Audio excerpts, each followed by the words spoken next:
जय माता दी। नवरात्रि की आपको हार्दिक शुभकामनाएं। माता रानी आपकी सभी मनोकामनाएं पूर्ण करे। शास्त्रों में माँ ब्रह्मचारिणी को माँ दुर्गा का विशेष स्वरूप माना गया है। नवरात्रि के दूसरे दिन माँ ब्रह्मचारिणी को समर्पित है।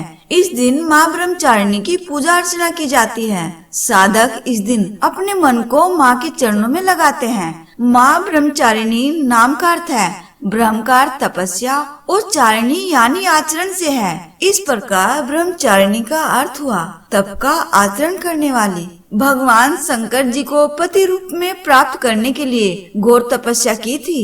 इस कठिन तपस्या के कारण इस देवी को तपस्चारिणी अर्थात ब्रह्मचारिणी के नाम से अभिहित किया। कहते हैं माँ ब्रह्मचारिणी देवी की कृपा से सर्व सिद्धि प्राप्त होती है। दुर्गा पूजा के दूसरे दिन देवी के इसी स्वरूप की उपासना की जाती है। इस देवी की कथा का सार यह है कि जीवन के कठिन संघर्षों में भी मन विचलित नहीं होना चाहिए। माँ ब्रह्मचारिणी के स्वरूप की बात करें तो माँ ब्रह्मचारिणी के दाहिने हाथ में जाप की माला और बाएं हाथ में कमंडल है। माँ ब्रह्मचारिणी की पूजा करने से जीवन में तप, त्याग, वैराग्य, सदाचार और संयम प्राप्त होता है। माँ ब्रह्मचारिणी की पूजा करने से आत्मविश्वास में भी वृद्धि होती है। जीवन की सफलता में आत्मविश्वास का अहम योगदान माना गया है। माँ ब्रह्मचारिणी की कृपा प्राप्त होने से व्यक्ति संकट आने पर घबराता नहीं है। नवरात्रि के द्वितीय दिवस पर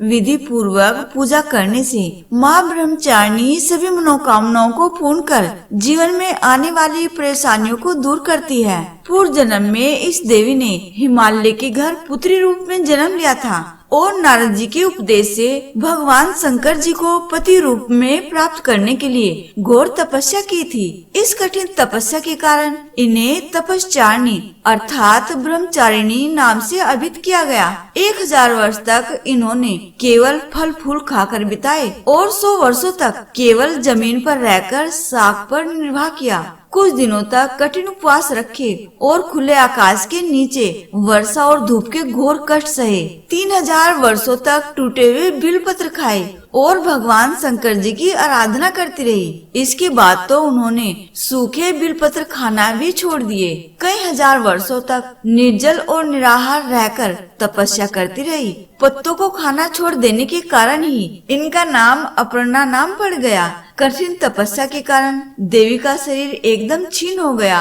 देवता, ऋषि, सिद्धगण, मुनि सभी ने ब्रह्मचारिणी की तपस्या को अभूतपूर्व पुण्य कृत्य बताया, सराहना की और कहा, हे देवी, आज तक किसी ने इस तरह की कठोर तपस्या नहीं की। यह तुम्ही से ही संभव थी। तुम्हारी मनोकामना परिपूर्ण होगी और भगवान चंद्रमौली शिव जी तुम्हें पति रूप में प्राप्त होंगे। अब तपस्या छोड़कर घर लौट जाओ। जल्द ही तुम्हारे पिता तुम्हें बुलाने आ रहे हैं। कठोर तपस्या करने के बाद पार्वती माँ को ब्रह्मचारिणी के रूप में जाना जाने लगा। बाद में भगवान शंकर जी ने माँ पार्वती जी को अपनी पत्नी के रूप में स्वीकार किया। माँ दुर्गा का यह अवतार तप, शक्ति, त्याग, सदाचार, भक्ति, संयम और एकांत में रहना सिखाता है। मान्यता है कि माँ ब्रह्मचारिणी की आराधना से तप, शक्ति, त्याग, सदाचार, संयम और वैराग्य में वृद्धि होती है और शत्रुओं को पराजित कर उन पर विजय प्रदान करती है।